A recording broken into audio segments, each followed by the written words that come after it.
Saludamos a los que nos escuchan a través de nuestras redes sociales, YouTube, Facebook y nuestro grupo de WhatsApp. Les damos la bienvenida y les agradecemos que nos sigan fielmente en nuestra transmisión. Y pues a los que están aquí también, Dios les bendiga. Me da mucho gusto que estén con nosotros para estudiar la palabra de Dios. Seguimos en nuestra serie Romanos, la esencia del Evangelio. Vamos por partes, estamos leyendo aún el capítulo 1. Así que les invito a que nos puedan acompañar al capítulo 1 y vamos a estar leyendo del versículo 8 al versículo 15. Vamos a estar leyendo estos versículos, estos pasajes para estar meditando en nuestro estudio del día de hoy. Les recordamos que esta es la séptima parte de nuestra serie y aún vamos estudiando el capítulo 1. Vamos a comenzar dándole lectura, capítulo 1, versículo del 8 al 15, si lo tienen todos me dicen amén. Dice: primeramente doy gracias a mi Dios mediante Jesucristo con respecto a todos vosotros, de que vuestra fe se divulga por todo el mundo, porque testigo me es Dios, a quien sirvo en mi espíritu en el evangelio de su Hijo, de que sin cesar hago mención de vosotros siempre en mis oraciones, rogando que de alguna manera tenga al fin por voluntad de Dios un próspero viaje para ir a vosotros, porque deseo veros para comunicaros algún don espiritual a fin de que seáis confirmados. Esto es para ser mutuamente confortados por la fe que nos es común a vosotros y a mí. Pero no quiero, hermanos, que ignoréis que muchas veces me he propuesto ir a vosotros, pero hasta ahora he sido, ¿qué cosa? Estorbado, para tener también entre vosotros algún fruto como entre los demás gentiles, a griegos y a no griegos, a sabios y a no sabios, soy deudor. Así que en cuanto a mí, pronto estoy a anunciaros el evangelio también a vosotros que estáis en Roma.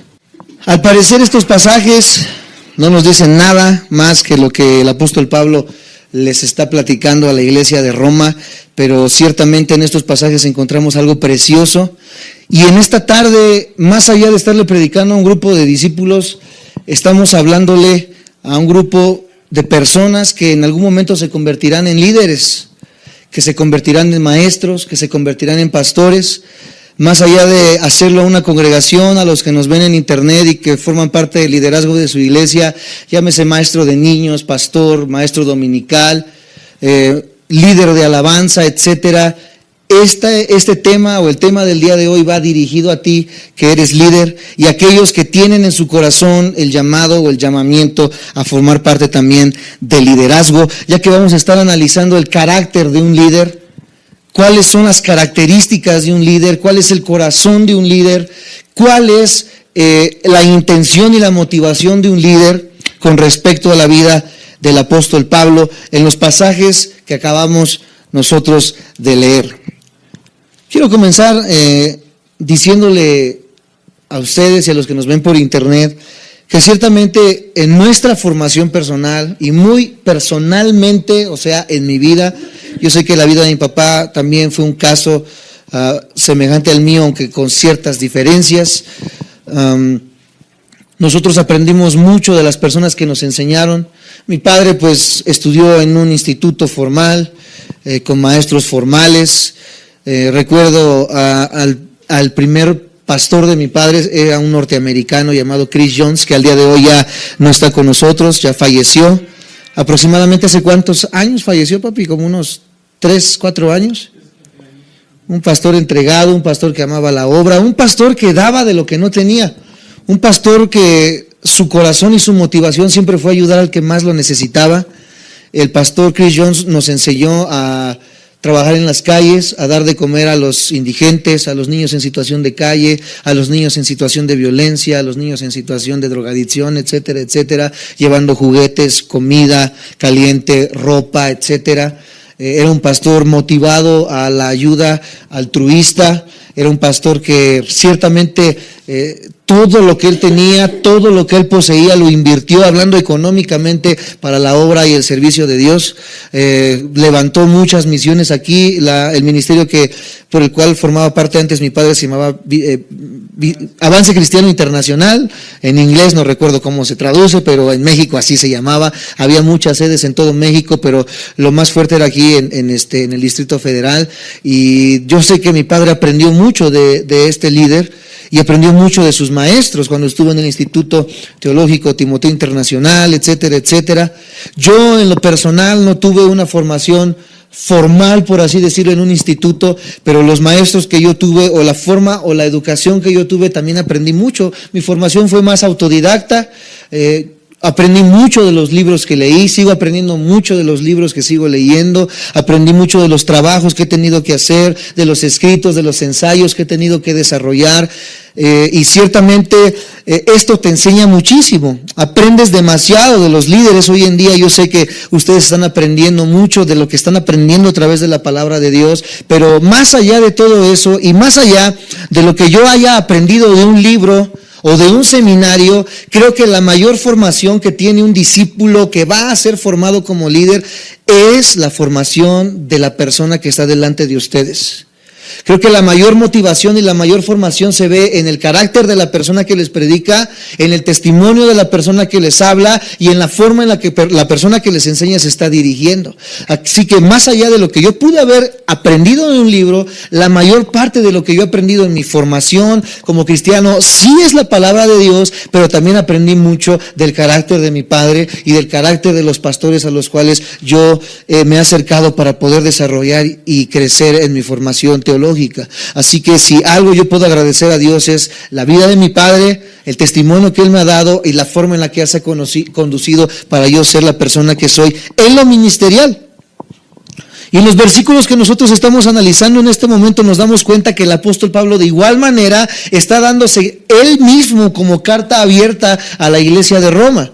Él se está presentando y está diciendo cuál es su carácter, está diciendo cuáles son sus intenciones y está diciendo cuáles son sus motivaciones. Versículos después y capítulos después vamos a analizar cómo el apóstol Pablo enseña la doctrina, comienza a hacer una forma y un cuerpo de la doctrina, pero ahorita él se está presentando como el maestro, se está presentando como el apóstol y está presentando su carácter y está presentando sus motivaciones. Así que antes de intentar enseñarles otras verdades más profundas del evangelio, él está haciendo una presentación propia. ¿Me siguen hasta ahí? Me dicen amén. Él abrió su corazón y les dijo, de cierta manera, parafraseándolo, antes de mostrarles mi teología, antes de mostrarles lo que yo sé, quiero mostrarles quién soy y de dónde vengo. Esto es lo que está diciendo el apóstol Pablo en los versículos del 8 al 15. Ahora, las personas que asisten a las iglesias, que tienen un deseo y una motivación de servir en el liderazgo, tienen diversos motivos en su corazón. Hay muchos motivos por los cuales las personas quieren servir a Dios. Algunos realmente tienen un esfuerzo genuino en su corazón de servir a Dios, porque desean hacerlo, pero algunos otros no tienen los mismos motivos ni las mismas razones que nosotros tenemos para servir a Dios. Algunas personas tienen un motivo legalista. Algunas personas, por cumplir con su religiosidad, tienen el deseo de servir en una iglesia porque creen que al servir en algún aspecto de la iglesia están cumpliendo moralmente o religiosamente con su iglesia, valga la redundancia, con su pastor o con su forma de llevar su liturgia.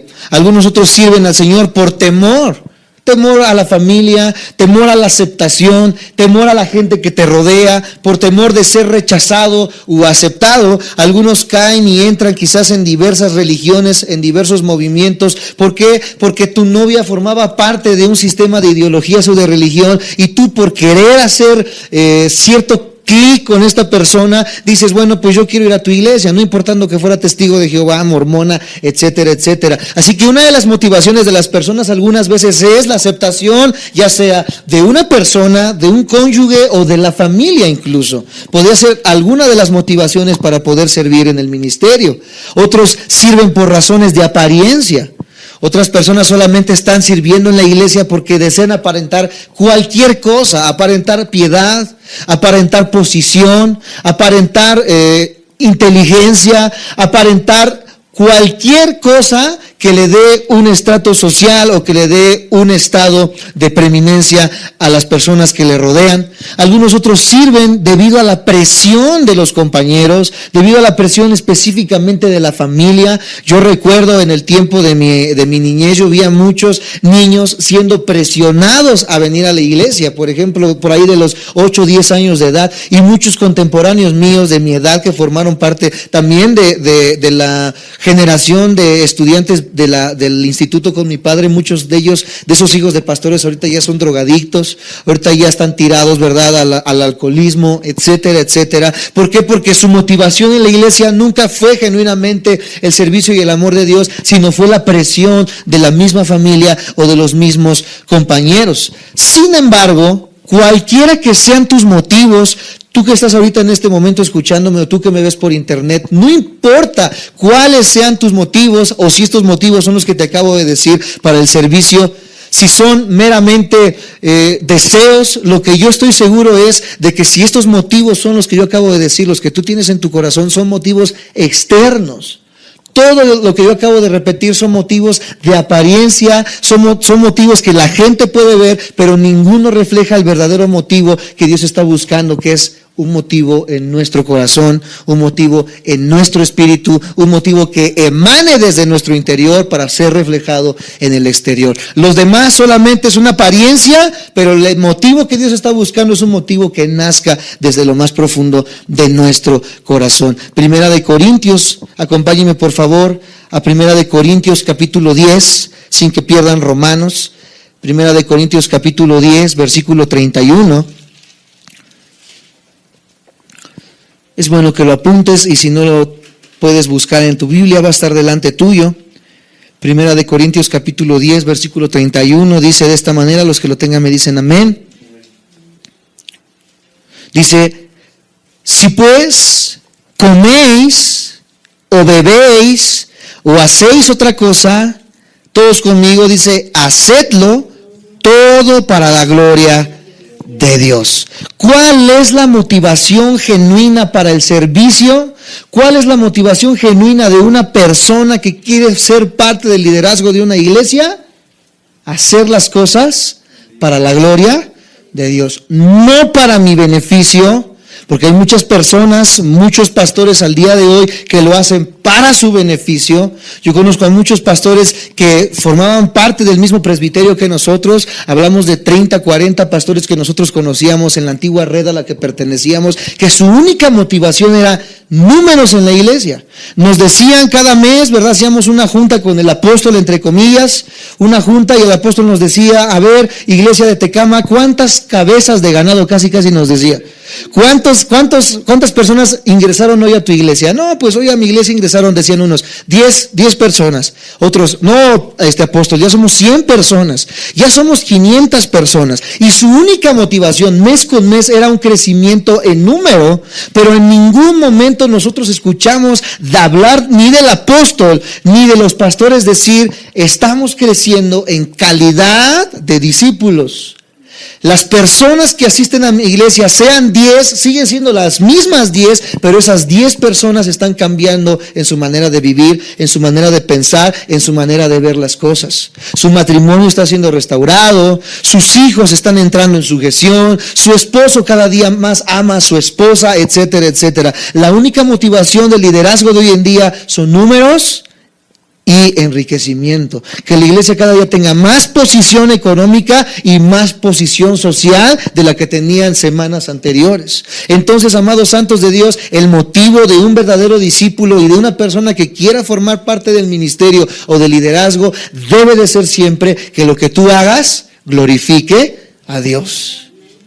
Algunos me dicen, pero yo de qué manera puedo glorificar a Dios siendo arquitecto, por ejemplo. Hace unos 10, 15 años atrás conocí la historia de no recuerdo si es guatemalteco o hondureño, este joven, que tenía el deseo de servir a Dios, y él le preguntaba a su pastor en qué área puedo servir, y él decía, ¿verdad? Pues busca un área. Intentó en la música, intentó en varias cosas, y en ningún área tuvo la facilidad de poder desempeñarse y desarrollarse. Él sintió que no podía servir en nada, hasta que un día sintió en su corazón de parte de Dios el que iba a servirle con su trabajo, con su carrera que él había tomado. Y esta persona al día de hoy es un arquitecto muy famoso en el aspecto de que él ha construido las iglesias más grandes en América Latina, gracias a que él empeñó todo su esfuerzo en que con su carrera glorificara a la persona de Dios. Una persona que verdaderamente desea servir a Dios va a tener siempre el deseo genuino de glorificar a Dios en todos los aspectos de su vida. No hay otra motivación, no hay otro deseo. Si en el camino la iglesia crece y toma fuerza, si en el camino somos conocidos como iglesia, si en el camino eres conocido como maestro, como teólogo, como pastor, etcétera, etcétera, es mera gracia.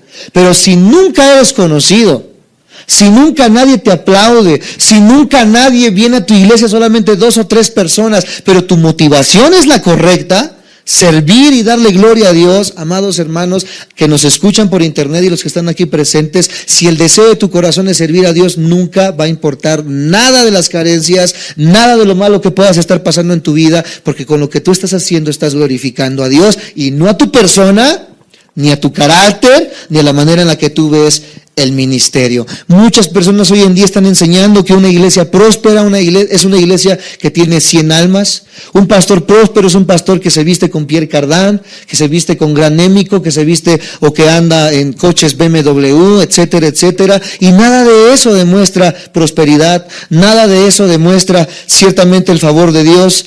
Una persona que ama el ministerio y que quiere ser líder debe glorificar a Dios con su vida. Me dicen amén los que me sigan.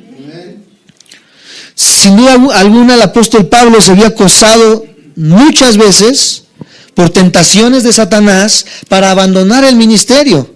Cuando recibía tanta oposición o para rendirse ante cualquier iglesia difícil, lo vemos en el aspecto de los Corintios. Ese libro que acabamos de leer hace un ratito, 1 de Corintios y 2 de Corintios, nosotros le decimos a las personas que no hubo una iglesia más carnal que la iglesia de Corinto. ¿Qué queremos decir con esto? Que no hubo una iglesia que estuviera tan distante de ser una iglesia modelo como la iglesia de Corinto. Muchas personas, más las iglesias pentecostales, aquellos que nos ven, nuestra intención no es atacar en ninguna manera tu denominación, pero la iglesia pentecostal enseña ahorita, ¿verdad?, que lo más importante y lo que nosotros necesitamos para demostrar que tenemos al Espíritu Santo de nosotros son las lenguas, las caídas, las manifestaciones, etcétera, etcétera. Hoy la motivación de las iglesias tiene que ser glorificar a Dios en todo lo que hagamos. Hablaba de la iglesia de Corinto. Hoy la iglesia pentecostal enseña que para que uno pueda tener o demostrar que el Espíritu Santo está dentro de nosotros son los dones, las caídas, las manifestaciones, etcétera, etcétera. Amados santos de Dios, la iglesia que tenía todos los dones en el antiguo, o la iglesia primitiva era la iglesia de Corinto. La iglesia de Corinto tenía los dones de lenguas, los dones de profecía, etcétera, etcétera. Tenía todos los dones, tenía todos los talentos, pero aún así la iglesia de Corinto era la iglesia más carnal de todas y era la iglesia en la que el apóstol Pablo más regañó en innumerables ocasiones.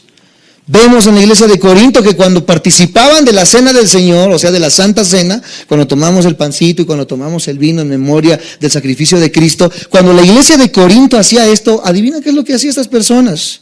Dice que cada quien traía su propia comida, como cuando hacemos nosotros las reuniones ahí arriba y tenemos convivencia. Es como si cada uno trajera su pollito, cada uno trajera sus bisteces, se sentara en la mesa y que no dejara que nadie agarrara su pollito o sus bisteces. Y si alguien quería agarrar, ¿verdad?, les hacían caras feas y agarraban su pollito y lo hacían a un lado.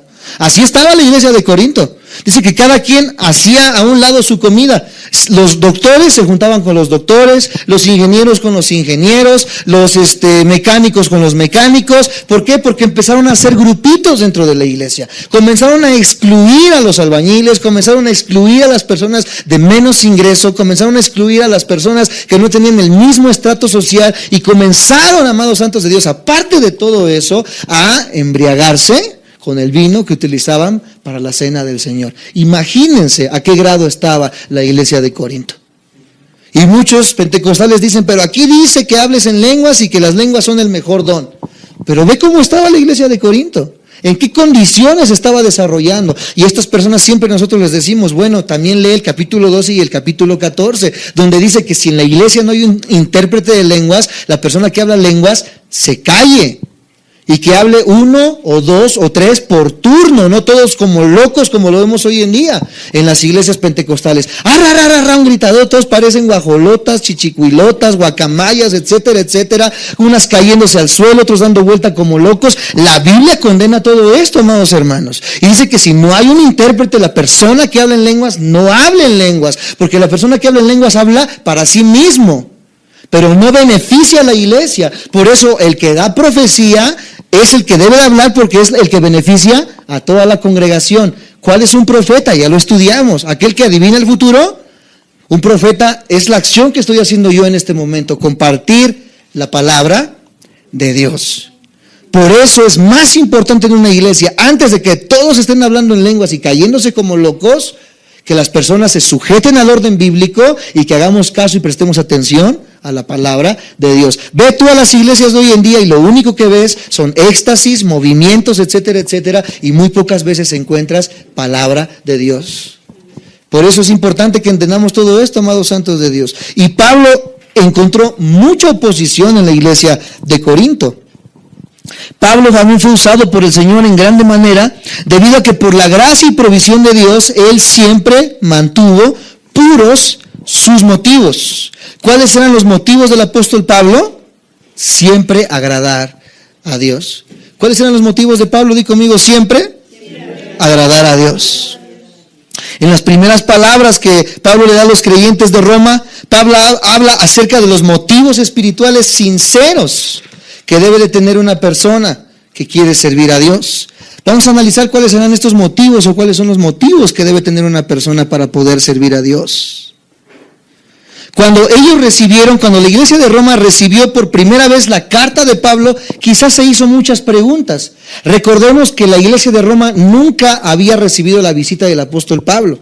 La única manera en la que el apóstol Pablo se comunicaba con Roma era por cartas. No había WhatsApp, no había Facebook, no había Messenger en ese tiempo, ni siquiera yo creo que habían descubierto que una paloma viajara a otro lado, ¿verdad? Tan lejano, señales de humo, etcétera, etcétera, imposible. Había una lejanía muy grande entre donde estaba Pablo y la iglesia de Roma, pero había una manera de comunicarse. Quizás la iglesia de Roma decía, bueno, ¿por qué Pablo no ha venido? ¿Por qué Pablo no nos ha venido a ver en persona? Etcétera, etcétera. Y quizás esta iglesia se hacía preguntas. También es posible que se preguntaran, ¿verdad? ¿Por qué no los había visitado de forma formal? ¿Por qué solamente había sido por cartas? Esto lo vemos quizás en el versículo 8 al 15, lo que acabamos de leer. Pablo da respuesta a esas dos inquietudes o esas dos interrogantes. Él les escribió, número 1, que tenía un sincero deseo de que ellos fueran maduros. Vamos a leer nuevamente Romanos 1, 8 al 15. Dice, primeramente doy gracias a Dios mediante Jesucristo con respecto a todos vosotros, de que vuestra fe se divulga por todo el mundo, porque testigo me es Dios, a quien sirvo en mi espíritu en el evangelio de su Hijo, de que sin cesar hago mención de vosotros siempre en mis oraciones, rogando que de alguna manera tenga al fin por la voluntad de Dios un próspero viaje para ir a visitaros. Ciertamente Pablo quería, ¿qué cosa? Visitarlos, porque deseaba, ¿qué cosa? Verlos. Dice, porque deseo veros para comunicaros algún don espiritual a fin de que seáis, ¿qué cosa? Esto es para ser mutuamente confortados por la fe que nos es común a vosotros y a mí. Aquí vemos que el deseo de Pablo que estaba en su corazón era que ellos tuvieran madurez espiritual y que si no los había visitado era porque había tenido trabas en el viaje. Ahora, la clave que nos permite descifrar en este pasaje cuáles eran los motivos del apóstol Pablo se hallan en la frase que vemos en el versículo 9. Dice, porque testigo me es Dios a quien sirvo en mi espíritu en el evangelio de su Hijo. ¿Cuál es el motivo del apóstol Pablo para que hiciera todo lo que hiciera con la iglesia de Roma? ¿Cuál es el motivo por el cual el pastor Waldo hace lo que hace? ¿Cuál es el motivo por el cual su servidor hace lo que hace? Para que ustedes estudien, reciban, tengan la facilidad de poder entrar a internet y con un solo clic recibir las predicaciones. ¿Cuál es el motivo? El versículo 9 nos dice el motivo del apóstol Pablo. La frase, Dios a quien sirvo en mi espíritu. Pablo había sido criado quizás y educado en el judaísmo. Los que estuvieron en la primera clase se acordarán de que Pablo fue un fariseo, fue un hebreo de hebreos, fue una persona muy culta que tuvo una formación, ¿verdad?, de los mejores institutos teológicos, etcétera, etcétera. Pero él, amados santos de Dios, tuvo una adoración y un servicio mecánico. Había sido formado como un religioso de su tiempo, como muchos hoy en día somos formados en cualquier instituto, católicos, etcétera, etcétera, los líderes religiosos de cualquier religión, muchos de ellos adoran solamente externamente. Yo cuando trabajé como mecánico, como por ahí de casi un año, tuve un patrón que al día de hoy me reservo el nombre, y también en qué lugar está el taller mecánico, muy buen taller también, por cierto. Era una persona muy religiosa, era una persona que todas las mañanas llegaba, tenía un altar de la Virgen de Guadalupe, todas las mañanas se ponía en su banco, le rezaba, le llevaba flores. Cualquier persona que lo viera por primera vez dijera, ay, este hombre es una persona muy pura, muy devota. Pero después de un tiempo, amados santos de Dios, mientras yo lo fui conociendo, me di cuenta que era una persona que tenía más de 5 amantes. Era una persona que vivía una doble vida, una persona que realmente no ponía en su lugar a su esposa como lo que era. Entonces, amados santos de Dios, muchos estamos viviendo una religiosidad mecánica de esta manera. Hemos sido enseñados, conocemos los rezos, las oraciones, etcétera, etcétera, pero una religiosidad nunca va a cambiar un corazón genuinamente. Mientras yo estaba trabajando en ese taller, conocí también al pastor de la iglesia de los Testigos de Jehová de aquí de la zona. Primeramente conocí a sus hijos y yo no sabía que eran sus hijos. Llegaron una vez ahí con un six de Corona, y ahí platicando con el patrón y hablando y diciendo chistes en doble sentido. Era algo habitual en el taller. Después, como de 1 hora y media de que se habían acabado el paquete de six, llega un señor, ¿verdad? Y se les queda viendo y les dice, a ver, hijos de no sé qué tanto, mira, miren cómo andan, ¿verdad? ¿Qué va a decir la gente? Después de un ratito, ¿verdad? Él agarra también una cerveza y empieza a tomarla y empiezan a contar chistes. Bueno, se hizo la batahola. Después de que se va, yo ya le había comentado a mi patrón que yo era cristiano, que yo era maestro en una iglesia cristiana y que yo soñaba en algún momento con dirigir una congregación. Y él me decía siempre, no, eso no te deja dinero, mejor sigue estudiando mecánica, mira, aquí está el dinero, etcétera, etcétera. Ya le había comentado eso. Y cuando se van estas personas me dice, mira, ahí están tus hermanitos. Y le dije, ¿mis hermanitos? Si los conozco. Sí, ¿no van a la misma iglesia? Le digo, no, ¿quiénes son? Ah, pues es el pastor de los Testigos de Jehová. Entonces yo me quedo así, digo, bueno, quizás él generaliza, ¿no? Y piensa que todos los que nos hacemos llamar hermanos somos la misma cosa. Ya uno que ha entendido y que ha conocido la palabra de Dios nos damos cuenta que hay una diversidad de religiones y de nombres. En ese momento me di cuenta, amados santos de Dios, de cuánta falsedad hay hoy en día en las iglesias. No solamente las que nosotros llamamos sectas, sino que también dentro de la iglesia cristiana. Hay muchas personas que han tenido una formación teológica, pero que solamente es externa. Nunca ha habido un cambio genuino dentro de nuestros corazones. Pablo había sido formado de esta manera, había tenido una adoración y un servicio mecánico, rutinario, externo, superficial, haciendo referencia en muchas ocasiones a este tipo de religión. Jesús le dijo a una mujer en San Juan capítulo 4. Vamos a ver una historia increíble, amados hermanos, de lo que es la religiosidad. San Juan capítulo 4. Versículo del 1 en adelante. Vamos a estar leyendo varios pasajes. Del 1 en adelante, así es. San Juan 4 del 1 en adelante. Cuando tengan me dicen amén. Dice de esta manera: cuando pues, todos estamos ahí, el Señor entendió que los fariseos habían oído decir, Jesús hace y bautiza más discípulos que Juan. Aunque Jesús no bautizaba, sino sus discípulos, salió de Judea. A ver, hasta chismosos eran los fariseos en ese tiempo. Decían cosas que ni siquiera había hecho Jesús. Así está la religión, ¿verdad? Dice que Jesús no los bautizaba. Versículo 3, salió de Judea y se fue otra vez a Galilea y le era necesario pasar ¿por dónde? Vino pues a una ciudad de Samaria llamada Sicar, junto a la heredad que Jacob dio a su hijo José, y estaba allí el pozo de Jacob. Entonces Jesús, cansado del camino, se sentó así junto al pozo. Era como la hora sexta. Vino una mujer de Samaria, o sea, una samaritana, a sacar agua, y Jesús le dijo: dame de beber. Pues sus discípulos habían ido a la ciudad a comprar de comer. La mujer samaritana le dijo: ¿cómo tú, siendo judío, me pides a mí de beber, que soy mujer samaritana? Porque judíos y samaritanos no se trataban entre sí. Respondió Jesús y le dijo: si conocierais el don de Dios, y quién es el que te dice: dame de beber, tú le pedirías y él te daría agua viva. La mujer le dijo: Señor, no tienes con qué sacarla, y el pozo es muy hondo. ¿De dónde pues tienes el agua viva? Ella, pensando que hablaba del agua del pozo. ¿Acaso tú eres mayor que nuestro padre Jacob, que nos dio este pozo, del cual bebieron él, sus hijos y sus ganados? Respondió Jesús y le dijo: cualquiera que bebiere de esta agua, volverá, ¿qué cosa?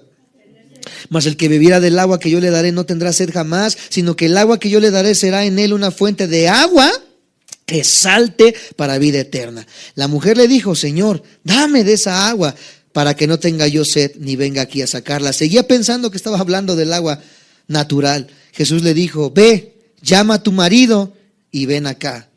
Respondió la mujer y dijo: no tengo marido. Jesús le dijo: bien has dicho, no tienes marido, porque 5 maridos has tenido, y el que ahora tienes no es tu marido, o será su amante. Esto has dicho con verdad. Le dijo la mujer: Señor, me parece que tú eres profeta. Ahí como que vio que él era divino o algo, y dijo: ay, ya me está sacando mis trapitos al sol. ¿Quién le habrá dicho? Nuestros padres adoraron en este monte, y vosotros decís que es en Jerusalén, es el lugar donde se debe adorar. ¿Ven el cambio tan brusco que hizo? Primero está hablando de que era profeta y después empieza a defenderse. Nuestros padres adoraron en este monte, y vosotros decís que es en Jerusalén el lugar donde se debe de adorar. Jesús le dijo: mujer, créeme que la hora viene cuando ni en este monte ni en Jerusalén adoraréis al Padre. Vosotros adoráis lo que no sabéis, nosotros adoramos lo que sabemos, porque la salvación viene de los judíos. Mas la hora viene, y ahora es, cuando los verdaderos adoradores adorarán al Padre en espíritu y en verdad, porque también el Padre tales adoradores busca que le adoren. Dios es espíritu, y los que le adoran en espíritu y en verdad es necesario que le adoren. Le dijo la mujer: sé que ha de venir el Mesías, llamado el Cristo. Cuando él venga nos declarará todas las cosas. Jesús le dijo: yo soy el que habla contigo. En esto vinieron sus discípulos y se maravillaron de que hablaba con una mujer. Sin embargo, ninguno dijo: ¿qué preguntas o qué hablas de ella? Vemos en esta historia, amados hermanos, algo increíble de cómo trabaja la religiosidad en una persona. Vamos a tratar de descifrar todo lo que acabamos de leer en este momento. Vemos que Jesús en primera instancia se sienta en un pozo, y en ese pozo llega una mujer de la cual venía de un pueblo en el cual no se llevaban judíos y samaritanos. Había una rivalidad a muerte con estos dos pueblos. Jesús le dice a esta mujer: dame de beber. Sabemos que Jesús siempre conocía el corazón de las personas, ¿verdad que sí? Jesús le dice: dame de beber, y la mujer le dice: mira, es que no tengo cómo sacar el agua. Jesús le dice: yo te daré un agua con la cual nunca vas a tener sed. Por supuesto que, bueno, mira, es que ¿cómo le vas a hacer? Yo quiero de esa agua. Jesús, conociendo el corazón de la mujer, le dice: ve por tu marido. Jesús siempre conoce, amados santos de Dios, en qué área estamos fallando. Es imposible, amados santos de Dios, tratar de engañar a Dios. Nosotros podemos engañar a un pastor, podemos engañar a un líder en alguna ocasión y mostrar una apariencia piadosa, parecer que realmente somos muy morales, muy íntegros, muy personas, ¿verdad?, que ayudan, etcétera, etcétera, pero Dios conoce verdaderamente cuál es la intención de nuestro corazón. Y esta mujer se acerca y él le dice: ¿verdad? Ve por tu marido. La mujer le dice: mira, es que no tengo marido. Quizás se quería hacer pasar como una viuda, o no sé, ¿verdad? Una mujer, ay, pobrecita. Pero Jesús le dice: bien has dicho, no tienes marido. Has tenido 5 y el que tienes ahorita no es tu marido. ¿Cuánto se había echado el plato esta mujer? 6 maridos. Le decían la viuda negra, la tigresa de Santa Julia. Esta mujer, ¿verdad?, trataba de esconder lo que realmente era. Y cuando Jesús les dijo: bien has dicho, no tienes marido, has tenido 5 y el que ahora tienes no es tu marido, es tu amante. Esta mujer dice: híjole, O este es brujo, ¿qué será este? Para mí que es profeta, conoce las cosas, conoce el corazón. Y en el momento en que la persona se le es revelado su pecado, se le es revelado la condición en la que está viviendo esta persona, ¿qué es lo primero que hacemos cuando nos cachan en nuestra movida? ¿Cómo? Ponernos a la defensiva, hacernos como que no hemos hecho nada. Esta mujer trata de defenderse ¿cómo? Con la religión. Saca la religión a luz y le dice, ¿verdad? Es que ustedes los cristianos dicen que no debemos de adorar de esta manera. Es que ustedes los cristianos dicen que no tenemos que hacer esto. Es que ustedes los judíos dicen que no es aquí donde se debe de adorar, es en Jerusalén. Pero nuestros padres nos han enseñado que es en este lugar. Mi padre me ha enseñado que es en la iglesia católica apostólica romana. Mi padre me ha enseñado que es en la iglesia de los testigos de Jehová. Mi padre me ha enseñado que eso con los budistas, etcétera, etcétera. Las personas que están mal dentro de su corazón, lo primero que quieren tratar de sacar a luz es un debate teológico. A ver de qué cuero salen más correas, diría esta mujer. No es verdad. Jesús, tú vienes aquí, eres profeta, pero yo también me la sé en la teología, ¿eh? Así han llegado muchas personas aquí, que una vez ya que se les ha manifestado el pecado, tratan de decir, mira, es que la Biblia dice esto, y es que la Biblia dice aquello, más, tratando de encubrir mi pecado con la religiosidad. Y es que así es el corazón del religioso. Nosotros que hemos conocido en la iglesia, cuando estábamos en el Distrito Federal, en la iglesia matriz, conocimos a una de las personas en ese tiempo que era el jefe de seguridad del Distrito Federal, que trabajaba junto con Mancera en el Distrito Federal. Y esta persona decía que él, que había conocido a muchas de las personas que llegan a los separos, que él conoció que las personas más religiosas, ¿quién crees que tú que son? ¿Que son los que van a la iglesia? Dice esta persona, yo supe que las personas más religiosas son los narcotraficantes, son los asesinos, son los violadores. Porque una vez que caen al tambo, una vez que están en los separos y que van a ser procesados, ¿qué crees que hace la persona? Abre su chaleco, saca su estampita, la pone en la pared y empieza a decirle, líbrame de esta. Y es una realidad. Estamos hablando del jefe de seguridad del Distrito Federal. Dice, yo siempre que veo que encerramos a una persona, que la agarramos porque tenía 5 secuestrados, porque violó a 3, porque etcétera, etcétera, saca su estampita y la pone y empieza a decir, ¿verdad? Ay, líbrame de esta. Acababa de matar a uno, acababa de violar a una, etcétera, etcétera. Y trata de sacar, ¿qué cosa? La religión. La religiosidad, y creen que la religiosidad va a ayudar en alguna manera en la vida del creyente. Hoy en día muchos estamos así, tratando de lavar las culpas de toda la semana con un día en venir a la iglesia, mostrar una apariencia de piedad, vestirnos de cierta manera, cumplir con ciertas normas, liturgias, etcétera, etcétera en una iglesia y creer que con eso estamos bien delante de Dios. Tratamos de discutir teológicamente con Dios. Es que ustedes dicen esto, pero mi iglesia dice esto, que mientras dé, no hay problema que mate. Que mientras dé y haga no hay problema que viole, o que el justo querrá 7 veces 7, o que me hay que perdonarme, o algo así dice la Biblia, ¿verdad? Ni siquiera la conocen, pero tratan de acomodarla a su parecer. ¿Qué le está diciendo Jesús entonces a la mujer en este momento? No importa tu religiosidad, no importa qué es lo que tú creas, llegará el momento en que ni se va a adorar aquí, ni se va a adorar allá. Vamos a leerlo una vez más para que sigamos el hilo de lo que estamos leyendo. Versículo 21 de San Juan 4 dice, Jesús le dijo, mujer, créeme que la hora viene cuando ni en este monte ni en Jerusalén adoraréis al Padre. Vosotros adoráis lo que no, ustedes adoran lo que no conocen, chato. Imagínate a qué grado están llegando los religiosos hoy en día. Yo muchas veces escuché decir, ¿verdad?, que el cristiano es iletrado, que el cristiano es una persona sin conocimientos, el cristiano es una persona tonta, inculta, etcétera, etcétera. Pero yo creo que el cristiano no es nada de eso, sino por el contrario. El cristiano ha aprendido a adorar lo que conoce. El cristiano no tiene una fe muerta o una fe ciega, como muchos dicen. Es que yo creo ciegamente en Santa Úrsula de Acaya, porque me hizo el milagro, ¿verdad? Yo ciegamente creo en eso. La Biblia dice que la fe no es ciega. La fe, amados santos de Dios, es una fe que se cree. Y dice que las personas religiosas adoran lo que no conocen. Nosotros adoramos lo que conocemos. ¿Cómo lo hemos conocido? A través de la palabra de Dios. A través del poder de Dios que se ha manifestado en nuestras vidas. ¿Por qué muchas veces no conocemos o no sabemos? Porque no estudiamos la palabra de Dios. Pero nosotros no tenemos una fe muerta ni una fe ciega. Tú que nos ves por internet, tu fe no es ciega.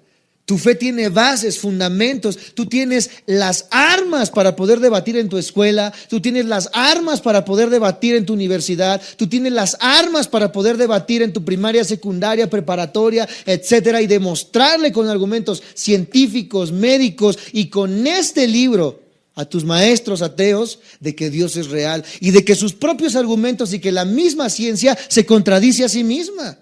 Porque la ciencia está basada solamente en teorías e hipótesis que nunca han sido corroborados, mas sin en cambio la Biblia, todo lo que dice, cualquier lugar geográfico del que habla, cuando habla de medicina, de biología, de política, etcétera, la Biblia es exacta. Amados hermanos, nosotros adoramos lo que conocemos. No tenemos una fe ciega. Por eso cuando nosotros creemos y aceptamos a Dios en nuestro corazón, sabemos que Dios es un Dios real. Ya no es una imposición.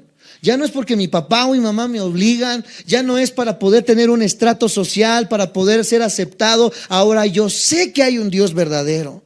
Ahora sé que hay un Dios real, un Dios que existe. Ahora conozco el poder de este Dios, ahora conozco la verdad y por lo tanto sé que debo mi vida a este Dios. ¿Ves ahora cómo las intenciones cambian? Ya no es una religiosidad, es una convicción. Yo ya no dudo de que Dios existe, yo ya no dudo de que Dios es real, yo ya no dudo, amados santos de Dios, que he conocido el camino, la verdad y la vida en la persona de Cristo Jesús. Esta mujer adoraba lo que no conocía. Nosotros adoramos lo que conocemos. Una vez estando en la escuela me acuerdo que estaban hablando acerca de hipótesis, de teorías, estábamos hablando de agujeros de gusano, estábamos hablando de la Matrix, no sé qué tantas cosas estábamos hablando en la escuela y en un momento se para un chamaco y dice, pues nosotros ni existimos, nos le quedamos viendo así. Sí, nosotros somos un sueño iluso de algo, ¿verdad? Que está formado en no sé qué tanto que es la Matrix y todo lo que estamos viendo nosotros ni siquiera existe. Nos quedamos viendo los unos a otros y lo único que pudimos hacer es soltarnos a reír. ¿A qué grado, amados santos de Dios, está llegando el engaño de creer que lo que vemos no es real? Cuando la Biblia dice, amados santos de Dios, que lo que vemos es, que lo que no vemos aún es más real de lo que vemos, que hay un mundo espiritual y que este mundo en el que estamos viviendo, amados santos de Dios, en planos reales, que la guerra que estamos viviendo como cristianos es real, que la muerte es real, que la vida es real, pero la gente habla lo que no conoce, repite como perico lo que otros hablan. Viene tu maestro ateo con Friedrich Nietzsche y te empieza a clavar, ¿verdad?, las 80 tesis que él escribió para debatir en contra de la Biblia. Nada más tú leíste la primera y con eso ya te sientes intelectual y comienzas a decir, yo no creo en Dios. Porque Friedrich Nietzsche escribió y dijo esto y esto, aquello y aquello, etcétera, etcétera. Repetimos lo que no entendemos y lo que no conocemos. Pero ninguno, amados santos de Dios, de los que se llaman ateos, jamás han venido sinceramente a este libro para poder estudiar la obra, la vida de Jesucristo, el plan de Dios para nuestras vidas. La mayoría de ellos conocen ciertos pasajes que han sacado de libros y de revistas, pero nadie nunca se ha sentado para poder decir, Señor, si tú existes, quiero respuestas. Sinceramente, adoran y creen lo que no conocen, pero nosotros hemos creído y hemos sabido que hay un Dios real. Dios le dice, o Jesús le dice a la mujer samaritana en estos pasajes, va a haber un momento en que ni en esa iglesia, ni en aquella iglesia, porque algunos dicen, es que yo voy a Vida Nueva para el Mundo, aquí está la verdad. Yo voy con los testigos, acá está la verdad. Yo voy con el pastor Waldo, acá está la verdad. Va a haber un momento en que ni aquí, ni allá, ni en Vida Nueva para el Mundo, ni en casa de oración, ni en la Iglesia Bautista Internacional se va a adorar al Padre, sino que se va a adorar, dice, porque Dios está buscando adoradores en espíritu y en verdad. Mas la hora viene y ahora es, versículo 23, cuando los verdaderos adoradores adorarán al Padre en espíritu y en verdad, porque también el Padre tales adoradores busca que le adoren. ¿Qué le está diciendo Jesucristo a esta mujer? Amados santos de Dios, que la adoración verdadera y aceptable de Dios no se adjudica a cierta área geográfica en particular, No se adjudica a rituales, no se adjudica a iglesias o actividades, a formalismos, etcétera, etcétera. La verdad y la verdadera oración se produce por medio de la fe en el estudio de este libro. No importa que adores abajo de un pirul, no importa que adoremos abajo de un árbol, no importa que tengamos un palacio de iglesia o que estemos adorando en un garage como este, no importa el lugar, porque va a haber un momento en que ni se va a adorar en cierto lugar, sino que se va a adorar en espíritu y en verdad. ¿Qué importa en una iglesia? Que las vidas estén siendo transformadas por la fe en la palabra de Dios. No importa la iglesia, no importa el edificio, no importa lo que se tenga, lo que no se tenga, Dios está, di conmigo, buscando. ¿Y por qué crees que está buscando? Porque ciertamente hay una carencia de adoradores. Hay iglesias repletas de gente, pero lo que nos está diciendo la palabra es que aunque haya multitudes, Dios está buscando adoradores verdaderos. ¿Qué nos está diciendo esto? Que hay miles de adoradores falsos en las congregaciones, que han tenido una religiosidad, que han tenido una apariencia externa, pero que no han conocido verdaderamente a Cristo Jesús. Durante los años que precedieron al apóstol Pablo, él mismo, amados santos de Dios, demuestra o vive una apariencia externa que vamos a analizar la semana que viene. Él vamos a comenzar a ver la vida que llevó Pablo antes de ser cristiano. Él fue un celoso de la religión. Él, antes de ser conocido como Pablo, era conocido como Saulo, el asesino de cristianos, una persona que mató, que hizo, y todo en el nombre de su religión. Pensaba que lo estaba haciendo bien, y al final de cuentas Cristo tuvo que tumbarlo del caballo. Hoy a muchos, o la semana que viene a muchos, Dios nos va a tumbar del caballo. A las personas que nos ven en internet, hay muchas personas que están viviendo una vida religiosa. Dios tiene que tumbarte del caballo, Dios tiene que dejarte ciego, Dios tiene que obrar en tu vida para que entiendas que tu religiosidad no es la manera en la que vas a llegar a la persona de Cristo. Que Dios está buscando que le adoremos en espíritu y en verdad. No solamente de apariencias, no solamente de formalismos, no solamente perteneciendo a una religión, sino que entendamos, amados santos de Dios, que ahora la religión no puede salvarnos, que la verdad no radica en un edificio, que la verdad radica en una persona, y esa persona es la persona de Cristo Jesús. Vamos a